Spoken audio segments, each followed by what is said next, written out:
Hello, hello, good evening. It's Monica from Life is Art, and it is Wednesday. Let's create. We're going to be making a simple swing line card this evening, and I'm just getting myself all situated, making sure we're all in the frame and everything. If you're popping on to watch, just say hello or howdy so I know you're here. And let's get started. We're going to be using today the new Flower Shoppe papers from the new core catalog that just went live on the 1st. So it's just brand new. And I'm just going to quickly show you here in the catalog the Flower Shoppe collection with the gorgeous array of pattern papers, so we're going to be looking at that. We're also going to be using this stamp of the month for August, which is called Teach, Love, Inspire. And it is a wonderful stamp set. Hey, good evening, Carol. Nice to see you, Karen. Hi, Mom. Nice to see you guys are watching. So we're going to be using this stamp set as well because I want to give you lots of good ideas for how you can use the stamp of the month. And so we are going to be making a simple swing card. Let me just bring in my example so you can see where we're headed today. So this is a swing card, and you can see the gorgeous pattern papers here from the collection. And we've got the stamping here and a little bit of coloring. And then if we pull the two sides of the card, our whole center panel swings, and then we reveal another part of the card on the inside. So isn't that kind of fun? A little bit interactive, and it kind of looks nice when it's standing up. You can either have the back side showing or the front side showing, whichever one suits you better. And once you learn the base of this card, you can just go crazy and decorate it any way you want. And then to write your message, you do have lots of space on the back as well. Or if you only want to decorate the front of this panel, you can leave this panel blank for doing some writing. So let's get started. The first thing that we need to do is we need to have our base cardstock. And I'm just going with simple white because I think it looks nice and clean with the pattern papers that we're using. So this piece is 7.5 inches by 5.5 inches. So 7.5 inches by 5.5 inches. And what we're going to do first is we're going to do some marking with a pencil because we need to do a little bit of measuring and things like that. And so I'm going to actually line it up on my Versamat going vertically like this and line it up along the lines here. Grab my trusty ruler, I've got my pencil, and I'm going to mark it 1.25 inches in from the side here. So I'm going to line it up at 1.25 inches, just like that. And I'm just very faintly going to make a line. I don't even have to go all the way to the edge, just making a faint line there. And then we're going to come from this side and we're going to mark in 1.25 inches as well from the other side. So that puts us at 4.25. So just lining that up. And then again, just very faintly, just enough so we can see it, because we're going to have to erase it later, right? So just a very faint line. And then we're going to turn our card back to the horizontal and line it up on the Versamat again. Now, if you have a scoreboard, you can go ahead and use a scoreboard for this next part because we're going to do some scoring. So I'm going to use my Versamat, my ruler, and my bone folder.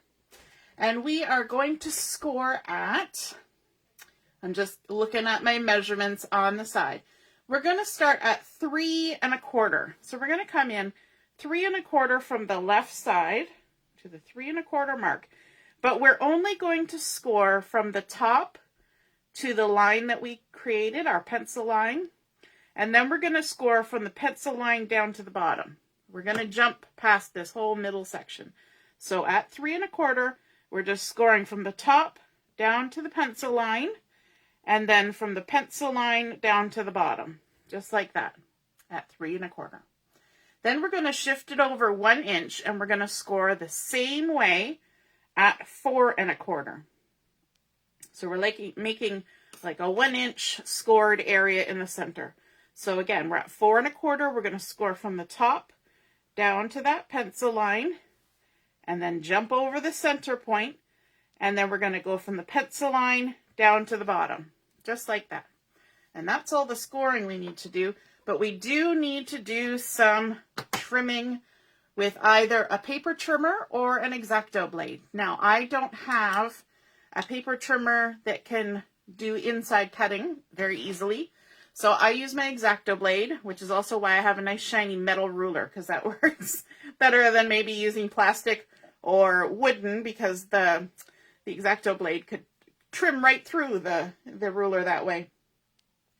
So then we're going to cut between these two pencil lines at 1 3/4.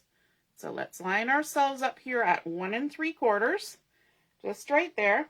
And we're going to trim, we're trimming. So if you're using your paper trimmer, we're going to trim just in between the two pencil lines. So start at the top pencil line and go all the way down till you get to the bottom pencil line, just like that, at 1 3/4. Then we're going to shift over here to 5 3/4, like that. And again, we're going to go in between the two pencil lines. So we're starting at the top pencil line and we're trimming down to the bottom pencil line. So if you were using a trimmer where you could do the measurements, you would be trimming between, what was this one? Between 1 1/4 and then 1 1/4 from the bottom. So if you're using a trimmer that has the ruler on there, you go in between those two, 1 1/4 in from each side, or just make the pencil marks. But either way works. Now we're going to turn it 90 degrees. And we're going to line it back up on the lines here. And now we're going to trim from our cut line, following this 1 1/4 pencil line, until we get to the score line. Okay, so we're just trimming between our cut line and our score line. So let's line it up at actually, you know what? I'm going to switch to this side because it's easier to see where my score line is this way. So we're lining up at 1 1/4 inch in from this side, which is at 4 1/4. So at the 4 1/4. And now we're going to trim in between our cut line and all the way over to where it meets the first score line. Okay. And then we're going to go from the score line over to this cut line. Just like that. Now, just because it's easier for me to see where the score line is this way, I'm going to turn my paper around so that I can see it. If I put my ruler over like this, then my score line is covered up by my ruler. So it's just a matter of logistics. So I'm going back to the 4 1/4 line, lining everything up, and then I'm going to go between my cut line and the first score line, and then pick my blade up, and then between the second score line and this cut line down here. There we go. That's all the cutting and scoring that we need to do. Hooray! So now you should have a piece of paper that has two score lines, top and bottom, and it should have this 3 inch by 4 inch panel in the center. Okay?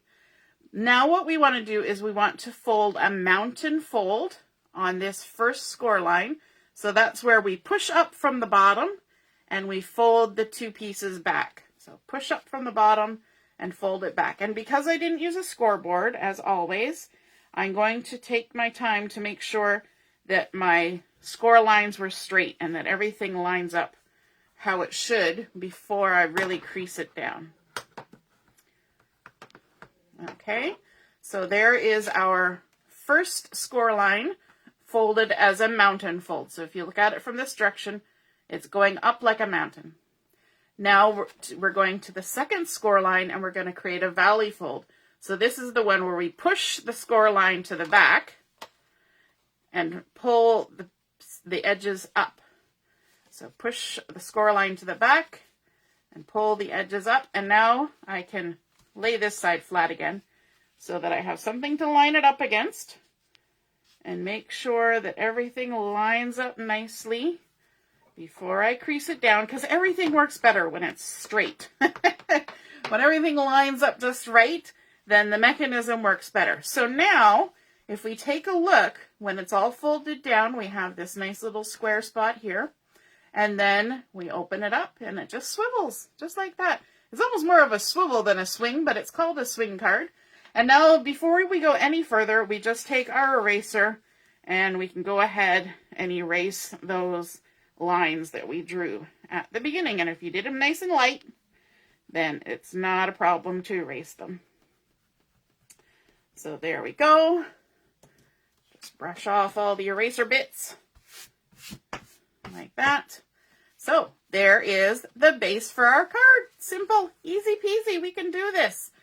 All right, now we want to add some decorative elements. So the first thing we need is a couple pieces of pattern paper or cardstock, whichever you prefer. And these have been cut to 1 5/8 by 5 3/8. And I know we all love when I cut things by eighths. So 1 5/8 by 5 3/8. And I'm going to use liquid glue for this just because I don't know, just because I decided to use liquid glue. If things don't line up, I can kind of squish it around a bit with liquid glue. That's the advantage of liquid glue. And because this is cut just a little bit smaller, then we get that nice little white border all the way around our panel. And I like that. I think it looks nice and crisp and kind of clean and good. And so then we can swivel this out, because that just makes it a little bit easier to stick it all down. Look at that lovely pattern on the back side. Isn't that gorgeous with the sapphire blue? So pretty. But I thought because I was using white cardstock, I would go with the pattern that has a little more oomph to it. So then we can go ahead and stick this one on like that. See if we can't get it centered-ish in that spot. And then we also need to fill in these 3 little panels, 1, 2, 3, and then 3 at the bottom. So for those, we have to cut 2 different sizes. So I went with another pattern from the Flower Shoppe collection. So the first piece, we need 4 of these, and it's 1 1/8 by 1 3/8. And actually that measurement is it's 1 3/8 the horizontal, and 1 1/8 the vertical. Sorry, I usually go horizontal then vertical. So 1 3/8 by 1 1/8, and we have 4 of these. And these are the ones that are going to fit on either side of that scored area in the center. So we can go ahead and stick those on. And I thought this pattern was nice because it was kind of a subtle pattern, but it gave a nice sort of darkish border and matched with the background on this one. The back side of this is a gorgeous capri polka dot. Isn't that fun? All right, so let's get these stuck down. So we cut 4 of these because we have 2 spots at the top and 2 spots at the bottom, and you want to kind of make sure that you line up the top. The bottom doesn't really matter. You just kind of want to make sure that the tops line up. And the bottom too. There we go. And of course, you can decorate any way you want. If you want to just do stamping on here, you can do that. You could stamp some borders. You could doodle on there. You could splatter it with stuff. Anything you want. That's the great thing about paper crafting, is you can pretty much do anything you want. The sky is the limit. There we go. And then in the center, in these 2 spots, we have 2 pieces that are 7/8 horizontally by 1 1/8. Okay, so it's the same height as the other one, but this one's only 7/8.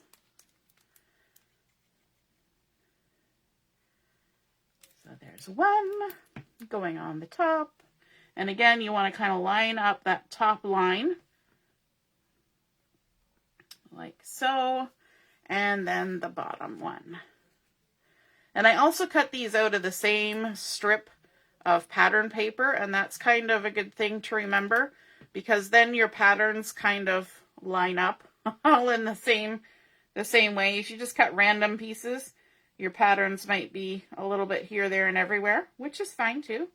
But if you're the kind of person who likes them lining up, then cut them out of one long strip so that they line up. All right, now we need to do some extra additional decorating. And so you see how when I close it, that there's part of the card that's actually hidden. So if I took this like this and I flipped it over and I tried to decorate it this way, I would probably end up decorating in a spot that is going to be hidden. And while that would be okay, I would like my image on the front to be centered, right? So what I'm going to do is I'm just going to fold the back piece back, and then I have a nice flat single surface layer of cardstock on which to stamp. And so again, like I said before, I'm bringing in the Teach, Love, Inspire stamp set, which is a really fun one. And although it is very much geared to teaching and teachers, it doesn't have to be only about teaching. It's got some wonderful sentiments on here. It's got, you are appreciated, we couldn't do it without you, thank you, all those kinds of things. And it doesn't have to be school teachers either. It could be art teachers. It could be music teachers from music lessons. It could be coaches. All sorts of things can get grouped under that umbrella of teaching, right? So let's ink up our stamp. So I took the one with the nice little globe, just like you saw in the example.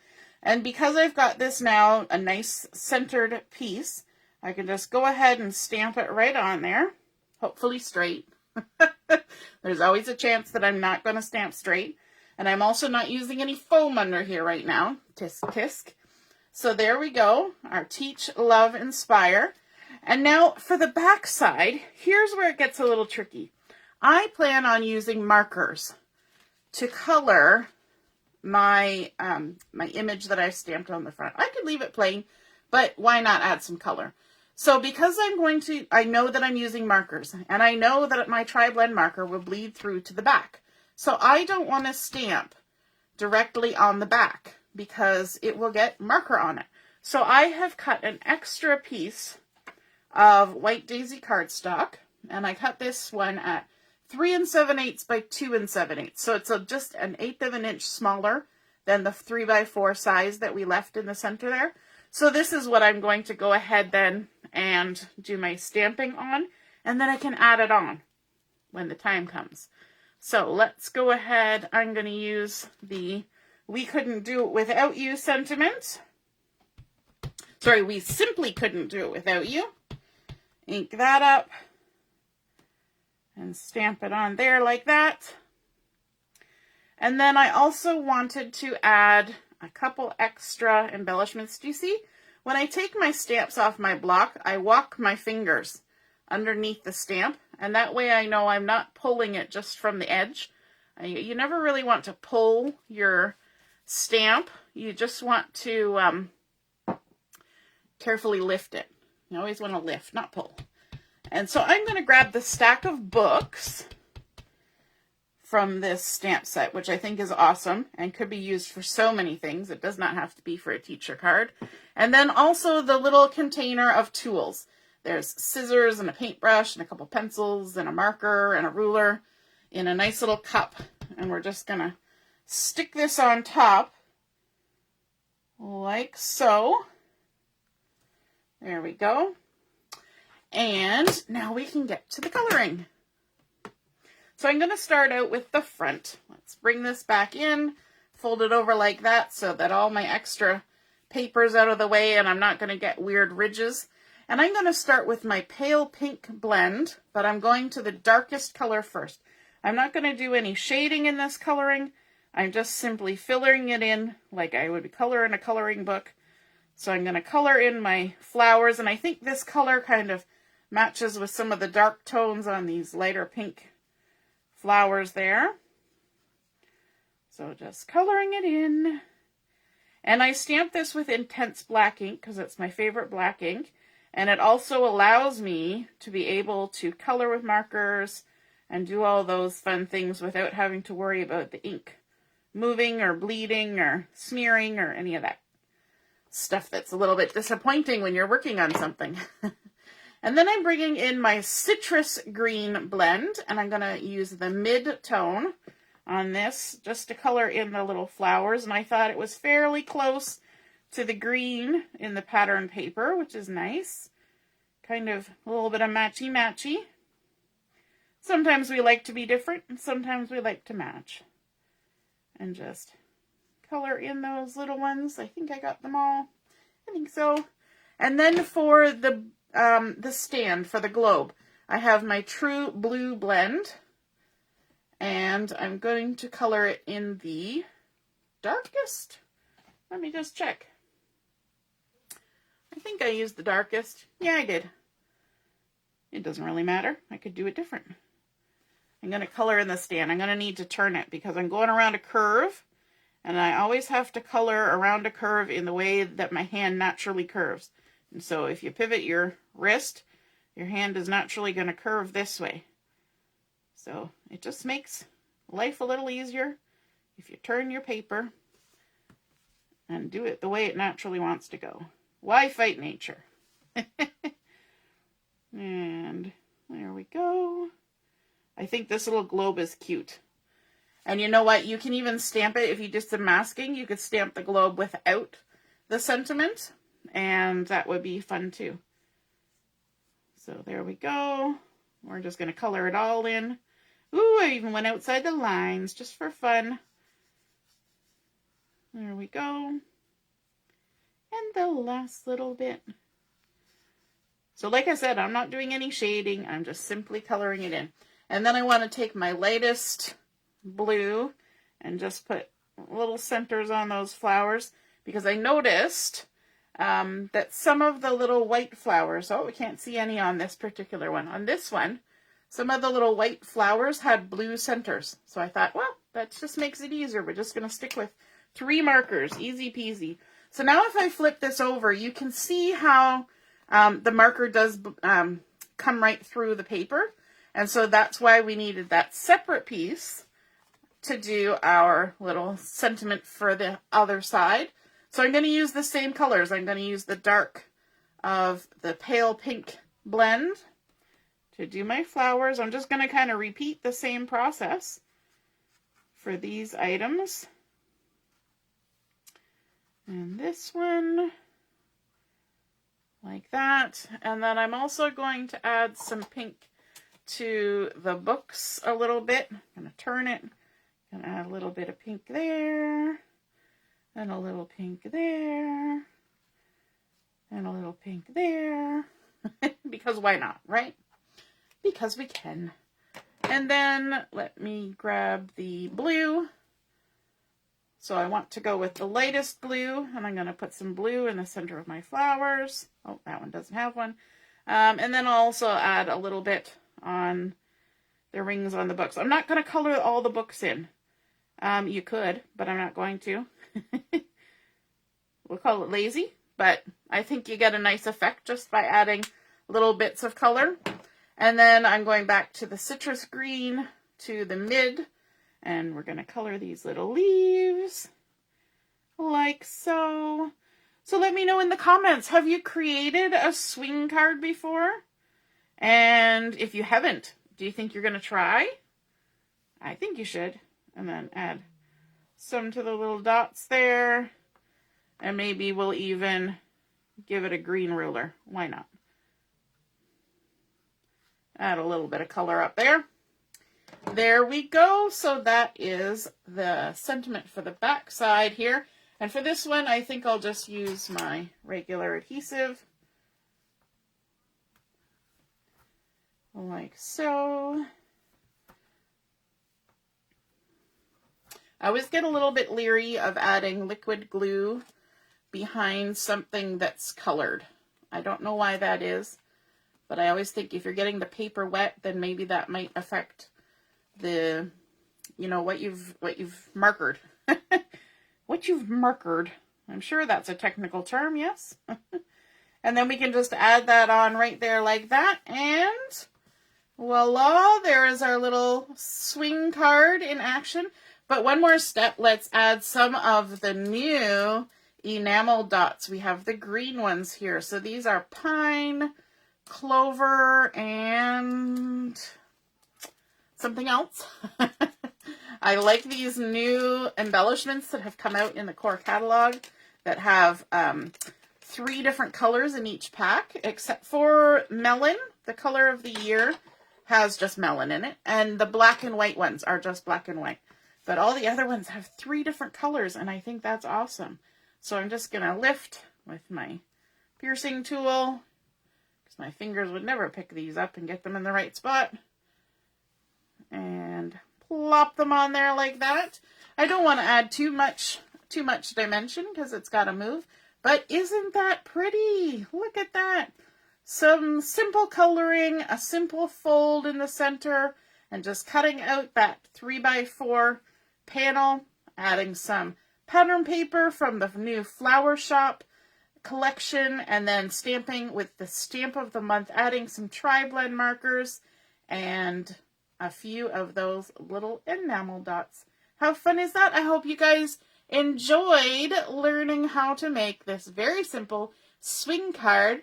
Oh, awesome, Carol. You're definitely going to make this. I'm so glad to hear that. If you do, put a picture of your card in the comments, and that would be awesome because I'd love to see it. All right, everyone. Have a wonderful evening. Toodaloo. Bye.